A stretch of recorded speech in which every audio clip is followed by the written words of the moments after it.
It's not often you get offered an early look at a brand new games console before it comes to market. Or let's be honest, that never actually happens. Except it did. This slab of sexy black plastic is the MiSTer Multisystem 2, a brand new FPGA based games console from those clever people at HEBA, who previously brought us, you guessed it, the MiSTer Multisystem 1. But why am I looking at this? Surely a dedicated MiSTer content channel would be ideal to review this pre-release unit. Well, I have something they don't. I have, when it comes to the MiSTer scene and FPGA gaming in general, a mountain of pure ignorance. And I believe this special attribute is why I was chosen for a very early look at this new machine. I'm aware of the MiSTer FPGA project, and I know what a DE10 Nano board does. I've even heard of Takiudon. But I've never owned or even used a MiSTer system under my own steam. A couple of times at the Retro Collective Cave I've picked up a controller and played an already loaded game, but I don't think that qualifies me as an expert. I've been tempted in the past to take the plunge, but always been put off by multiple factors, not least of which is the price, but also the complexity of the hardware required for a MiSTer stack. The MiSTer Multisystem 2 hopes to bridge the gap between the core of established and often rabid FPGA enthusiasts and someone like me who's curious, but for the reasons stated above, has never taken the plunge into that slightly daunting world. I think to succeed in a wider market, this new product needs to be easily usable by a wide variety of people with minimum fuss. And with that in mind, I want to share my experience trying this new experience with you. Some of you will already be MiSTer experts and you'll be able to laugh at my efforts and mock me in the comments. But I'm hoping there will be just as many who are just as curious to see what all the MiSTer fuss is about as I am. This is not the retail packaging. This is a random box given with the review unit for transportation. I'm told the retail packaging will be the same high quality as the original Multisystem. Inside the placeholder box is a MiSTer Multisystem 2, a 4-amp 5-volt Meanwell branded power supply. This isn't included in the price and can be purchased at the same time as the main unit from the MiSTer Multisystem 2 website. A bunch of plastic cards. These are also extra, but we'll get into these a bit later. And a SCART to mini DIN video lead of the Mega Drive 2 variety, or Genesis, wherever. There are two variants of the MiSTer Multisystem 2. This one here is the more expensive, fully featured Analogue edition, which at the time of making this video is on pre-order sale at £210 plus VAT. The other is the digital edition, priced at £170 plus VAT. The difference between these is the Analogue version has both HDMI, analog audio, Toslink and RGB out, as well as an included Ethernet port, whilst the digital version only has HDMI out. It's worth exploring the two options, as you might be able to save a chunk of cash if the digital edition ticks all your boxes. It's probably worth noting that the boards inside both variants are the same, with the digital board just missing the very high quality physical ports.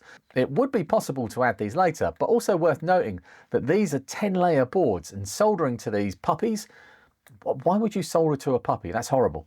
Soldering to these very thick and heavy boards would be tricky at best. The case is fully 3D printed, and whilst an injection moulded mass production run style case would probably look a little nicer, I think there's a lot to be said for a really well designed 3D printed case. For a start, if you ever change your mind on colours or manage to break it or want to customise it by drilling holes in it, well, the 3D print files are available on printables for you to go wild with.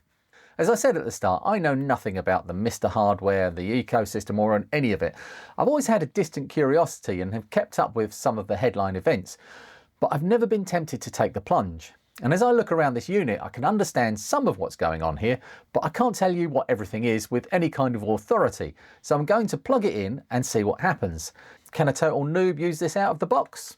Well, no, not exactly, but it's close. I'll explain.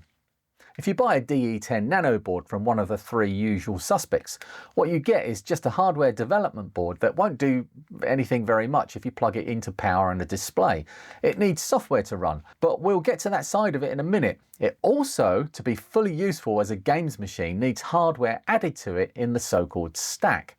RAM, USB ports, analog display output, all kinds of things can be attached to the DE10 to turn it into what most people think of as a MiSTer FPGA. Again, having never used one of these, I'm certainly no expert and wouldn't have a clue which parts I would need to create the stack, which is part of the reason, along with the cost, why I never took the plunge. And that's where the MiSTer Multisystem 2 comes in. This unit in hardware terms is ready to go and complete. Inside this snazzy case is a purpose-built board which not only includes all of the USB ports you're ever likely to need, but also analog RGB built in to the analog version, along with lots of headers for adding different things, including an internal USB port and an I2C header for adding other different things, such as an OLED screen that can be mounted into the top of the case. The internal USB port on the unit I have here has been put to good use with an NFC reader plugged into it. The reader itself has been neatly mounted into the top shell under this section here, allowing you to slot a card into the case cartridge style. It's a neat feature and a nice touch which gives you that tactile feel of loading a game with a physical object. This doesn't come as standard, but these NFC readers are super cheap from places like Amazon and can be added fairly easily later on. Everything else you need is built in, so I can feel happy and safe knowing if I order one of these, I can take it out of the box, plug it in and not have to worry about adding RAM to it, or if it can connect to literally any screen I care to try. It's still expandable, and we'll look into that a bit later, but as a retro games console, this will allow me to play literally any game I want pre-year 2000, within reason, and look good under my TV doing it. But as I hinted earlier, there's a certain amount of software required to get this running, and I want to try setting this up myself. The MiSTer Multisystem 2, for very sensible legal reasons, doesn't come with any software included. An SD card of a reasonable size will need the correct software installed and a bunch of ROMs added. Legally, of course. And it's always tempting to install all of the games on the biggest SD card you can find, or even an external USB drive, but I always end up getting list paralysis if I do that with Raspberry Pi builds. Instead, I'm going to do two things. First, I want to put a few favourite games on here for various systems, but on one system, the NES, I'll put all of the games on there. There's a good reason for that, which I'll demonstrate with this very interesting piece of plastic a bit later in the video. Cool. I'm told with the MiSTer Multisystem 2 being 100% compatible with the MiSTer FPGA project, I can use the same process to set up the software as any MiSTer hardware. Richard provided me with a few links to get me started, which you will be able to find in the brand new manual, including the MiSTer Fusion GitHub page.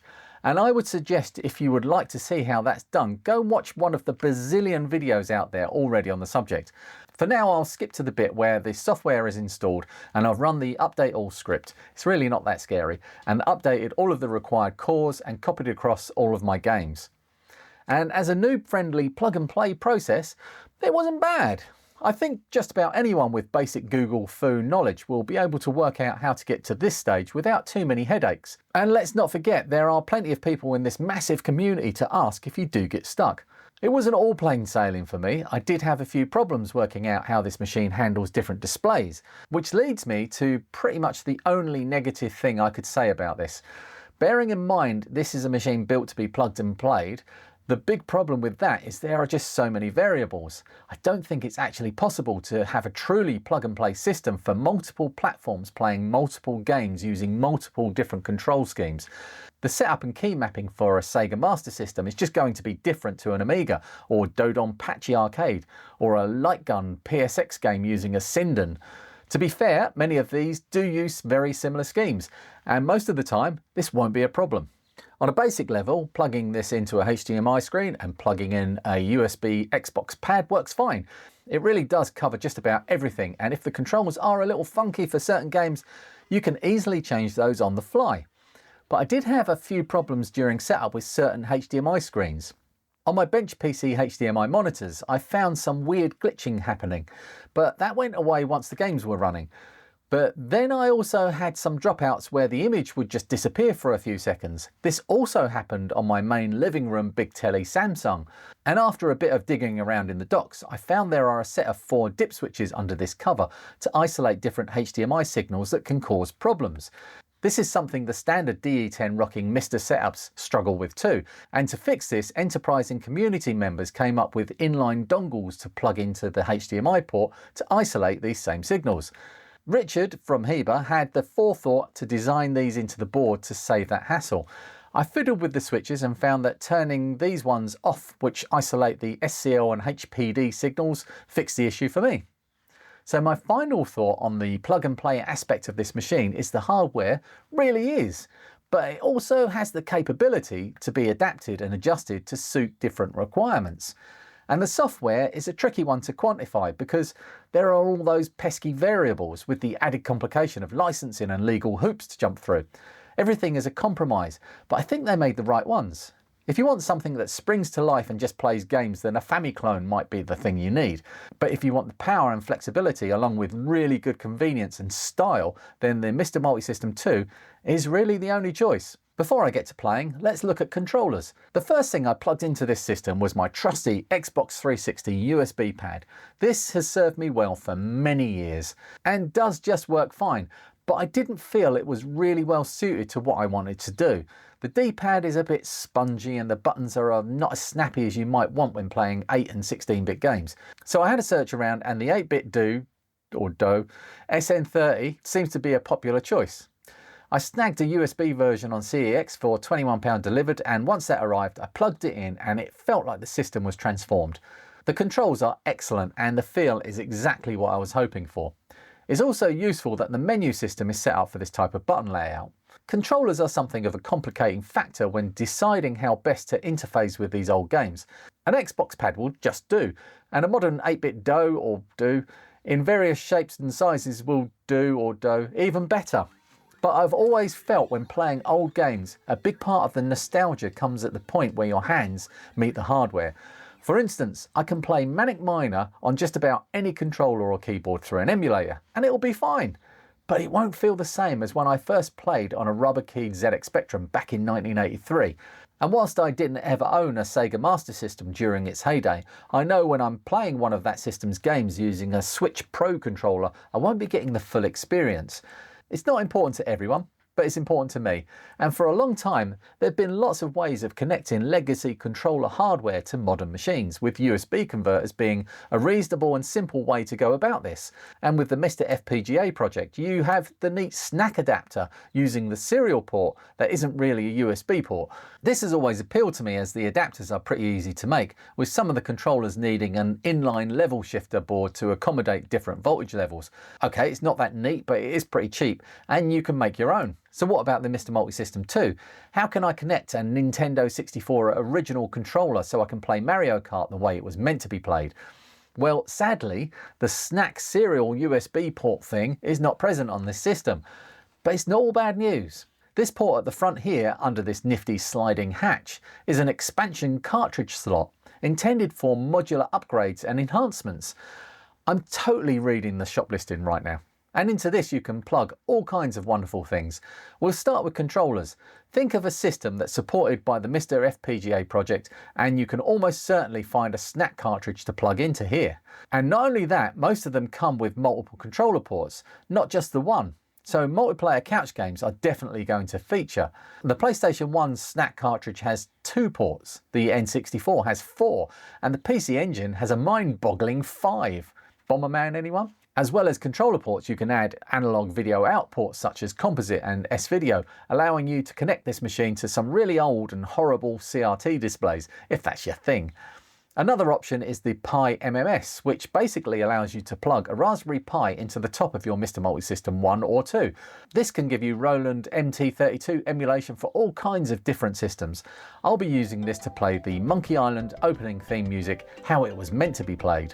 So along with the vast array of USB ports to plug controllers into, you can plug just about anything else into the top expansion cartridge by purchasing one of these very reasonably priced and nice looking controller ports. And if you find a controller that isn't supported and you have the skills to make your own, Heber will provide a sample PCB layout in KiCad format and give you advice on how to make your own expansion cartridge. And if you really wanted that USB shaped serial port on the regular MiSTer FPGA stacks and the MiSTer Multisystem 1, then you can even build yourself an expansion adapter for that too. All of this information is freely available on their GitHub. Not the sort of thing you normally see a hardware manufacturer do. Hey Nintendo! As someone used to PC and Raspberry Pi emulation builds, the MiSTer menu system is a touch plain, but still perfectly functional. I'm sure this can be customised to make choosing a game less of a barrier. There's nothing that puts me off wanting to play a game faster than seeing a long list. But wait, that's where these clever cards come in. You can set these up to do different things. Run a system with a certain game, or best of all, run a system with a random game. I've added all of the games for the NES onto this SD card. If I tap it on here or even slide it into the handy slot, the MiSTer Multisystem 2 will load up a random NES game, which is a really great way of discovering games you've never heard of before. Richard provided a bunch of these already configured, but again, this is not something that comes as standard. But don't let that put you off, as the cost of adding one of these NFC readers and the cards is really low. Another non-essential but great touch. It's probably a good time to talk about the price. And before we get into that, I want to just set out some of the prices of the other current systems. I'll be giving the prices in UK GBP, mostly because that's where I live, but also because the current world circumstances make currency conversion tricky. Feel free to do your own conversions. All of the prices will not include VAT or any other additional costs like postage. The DE10 Nano from Thoracic, bought from DigiKey, is listed at time of recording at an eye-watering £173.18. Direct from Thoracic, it costs around £170. A much more reasonable option is the Tacky Udon MiSTer Pi, which is only £82. But it's also very hard to purchase right now due to massive demand and limited manufacturing runs. Both of these are just the base dev board and will need extras purchased to bring them up to something useful. Extra RAM, USB ports, analog video output, cases will all need to be purchased. Interestingly, the Tacky Udon Retro Remake store page, where you can buy the MiSTer Pi, also has a turbo pack which includes a list of features pretty close to the MiSTer Multisystem 2. For around £142, you get the MiSTer Pi FPGA board, 128 megabytes of RAM, a MiSTer AV Pro for analog video, a MiSTer USB hub, and a 64 gigabyte SD card. And an acrylic case. Pretty sweet deal for that much money. But again, at time of recording this, the store is showing these as sold out. And whilst the MiSTer Pi feature set might be similar, it still misses a few of the quality of life features that the MiSTer Multisystem 2 has, such as a much nicer port layout, that clever expansion port, a super smart console case, and those HDMI signal isolation switches, amongst others. Another interesting number for this comparison is how much just the FPGA chip costs to buy on its own from MiSTer. £290.46, which is frankly mind-boggling that the whole console costs considerably less than that. As I said at the start, the full analog version of the MiSTer Multisystem 2 costs just £210, and the cheaper digital version, which I suspect I will be going for, costs £170. That's the same price as Thoracic wants to charge you for just the DE10 Nano board. I first saw these prices when Richard handed over the info sheet along with this review unit, and it took me a moment to process. For £170 plus VAT and postage, I could get a system I could happily plug into my living room TV without too much arguing and leave it there permanently. It would have wires coming out of the back like a normal console and a choice of ways to connect controllers. I immediately began hatching plans to add this to my Christmas list. That tells you everything you need to know about how I feel about this new system. I could go on for a long time about the differences between software emulation on traditional hardware versus the FPGA cycle accurate hardware level core implementation, but I'm not going to. I think it's now common knowledge that original hardware is going to be the most accurate way to play original hardware, followed very closely by an FPGA cloning original hardware. Add in using original controllers and the convenience of having all of these hundreds of cores available in one single super slick and gorgeous unit for such a reasonable price, and I can't see how this can fail to be the next big thing in retro gaming. I really like the Retro Collective people. They make amazing content and amazing things for all of us to enjoy, and they do it in a way that isn't a cynical attempt to bleed money out of enthusiasts' pockets. It's a venture that's worth supporting, even without the huge benefit of being able to buy such a full-featured and amazing games console. And if you're interested in purchasing one of these systems, the pre-orders are now live and the shipping target for the first batch is starting in August 2025. I suggest you get an order in sooner rather than later, as these are going to fly off the shelves. All the relevant links will be in the description. Before I go, I just want to add a couple of bits here on the end that didn't make it into the main video and only really occurred to me after putting all of this together. First off, it's worth noting that the analog audio on the MiSTer Multisystem 1 was an improvement on the regular DE10 stack arrangement due to clever routing and filtering of signal traces, which on the DE10 could pick up some noise from the data lines of the SD card interface. On the Multisystem 2, HEBA were able to route these traces in a way that avoided this noise altogether, resulting in much better audio than any of the alternatives, including the MiSTer Multisystem 1. Secondly, there is one controller a lot of people will want to use with many different system cores for which you can't currently buy a SNAC cartridge from HEBA. Bizarrely, one of the first joystick connector standards, the trusty DE9, is not amongst the list available to purchase. I asked Richard about this and he told me that whilst they have not yet made a DE9 joystick port adapter, which for just a single port would use all of the available pins on the expansion connector, they are investigating a nice way, his words, to implement a dual port DE9.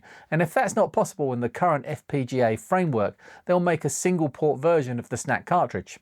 Personally, I've attached my arcade control panel to the MiSTer Multisystem 2 using a PiPico running GP2040 firmware with the 1 millisecond USB polling interval configured, and that feels pretty sweet to me. Thirdly, I did have one minor thing that irritated me about the case, and I was reluctant to mention it because it felt like a real nitpick, but it was something which has been accounted for and fixed already. These side covers are really well designed and a clever addition. They just push into the main case and are located using slots. But every time I went to pick up the console, I would grab one of these and it would come flying off. I've since spotted there are holes already in the case and these covers for screws, so the covers can actually be secured in place once you have your settings dialed in. And lastly, I should say a big thank you to Neil at the Retro Collective for inviting me to take a look at this brilliant little machine, and to Richard for patiently answering my noob questions. Right, that's enough of that. I've got about 1 billion games to play now. I'll see you later. Boo, boo, boo, boo, boo, boo.